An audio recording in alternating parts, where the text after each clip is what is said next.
ورجل دعته امرأة ذات منصب وجمال فقال إني أخاف الله. قصة حقيقية.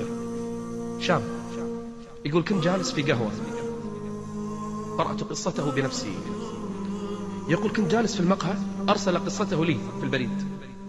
يقول فجأة دخل المقهى امرأة من أجمل ما رأت عيني، حياتي ما شفت مثلها. يقول فأخذت أنظر إليها. يقول وتنظر إلي، والعين تتكلم والعين تنطق، نظرة فابتسامة فموعد فلقاء. يقول فنادتني. يقول تبعتها لما خرجت من المقهى، علمت أنني أتبعها فنادتني. يقول وأعطتني رقم هاتفها. يقول وكانت أسعد ليلة عندي، أسعد ليلة. أخذت رقم فتاة أحبها، أعجبت بها. يقول مرت الأيام أكلمها بالتليفون، مرة ومرتين وثلاث وأربع. يقول لكن للأسف اكتشفت أنها أكبر مني سنا. يقول لكن الجمال لا يدل على هذا. وعين الرضا عن كل عيب كليلة، لكن عين السخط تبدي المساوية. إذا حب الإنسان خلاص ما في عيب، لكن إذا أبغض ما في حسنة. يقول وظللت أكلمها ساعات طويلة، اكتشفت أنها ثرية وعندها أموال، يعني ميزة ثانية، جمال ومال. واكتشفت أنها مطلقة سهلة، كل مرة يكتشف شيء أسهل. يقول فتعلق قلبي بها. في يوم من الأيام قالت لي أريد منك أن تعينني في المال، في التجارة. قلت لا بأس، حي هلا، أنا فقير وطايح حظي. امرأة وجميلة وعندها فلوس وتبي تشغل لي، مستعد. قالت لي تسافر إلى تلك البلد وتأتي ببضاعة، بس روح للعنوان، وهناك لما تروح في ناس يعلمونك شو تسوي. يقول وفرحت وذهبت على الدرجة الأولى إلى تلك البلاد، وأحلام الآن حب كل شيء سوي. يقول فلما دخلت الفندق الموعود طرق الباب علي شخص، فتحت الباب فإذا هي الفتاة نفسها. خدعته، هي الموعودة هناك. قضية لا تجارة ولا شيء، القضية حرام، القضية منكر، القضية يا أيها الذين آمنوا لا تتبعوا خطوات الشيطان.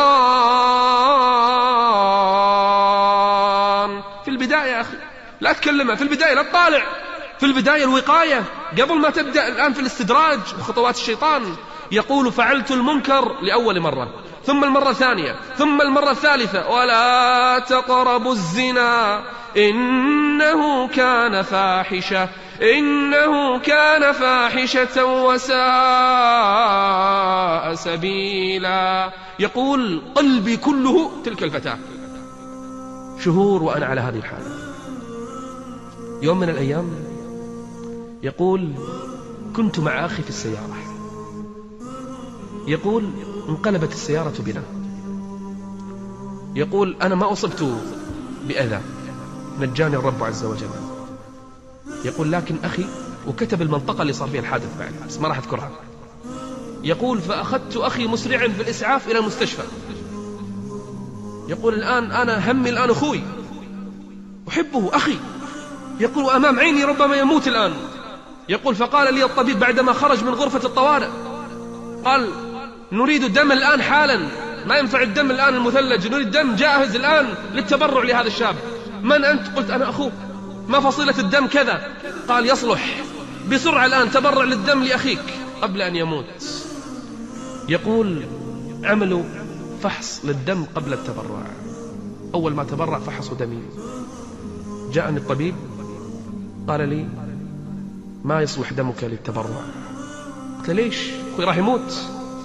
قال بعدين أكلمك، نريد دم آخر. يقول تعجبت، وجدوا دما آخر وأنقذوا أخي. يقول أنقذ أخي من الموت. جئت للطبيب بعد هذا قلت له ولم لم تقبل دمي للتبرع؟ قال له أنت مريض. قلت كيف؟ قال دمك ملوث بفيروس الإيدز، أنت مريض بالإيدز. تدري يعني شنو؟ إعدام. مو أي إعدام، السيف أرحم، إعدام مع التعذيب.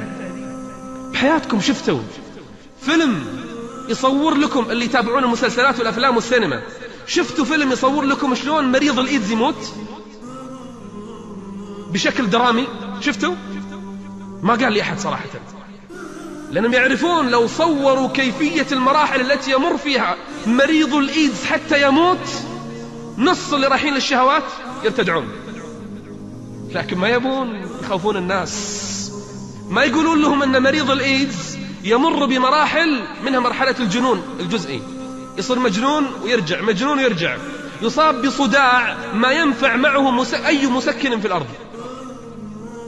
يوصل إلى درجة أجلكم الله يخرج على نفسه، يوصل إلى درجة جلده يتقطع، يصل إلى درجة الشلل الجزئي، ثم الشلل الكلي، ثم الجنون والعتح، ثم يفعل كل شيء، ثم يظل على هذه الحال شهور حتى يقبضه الله عز وجل، لا يموت فيها ولا يحيا.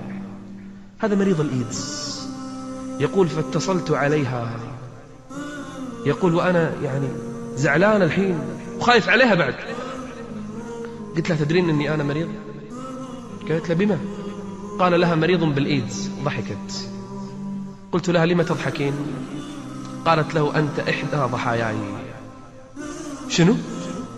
قالت مو بس أنت، تقول أنا نقل إلي شاب الإيدز منذ سنوات، وعاهدت نفسي أن أنقل هذا المرض لكل شاب أواجهه.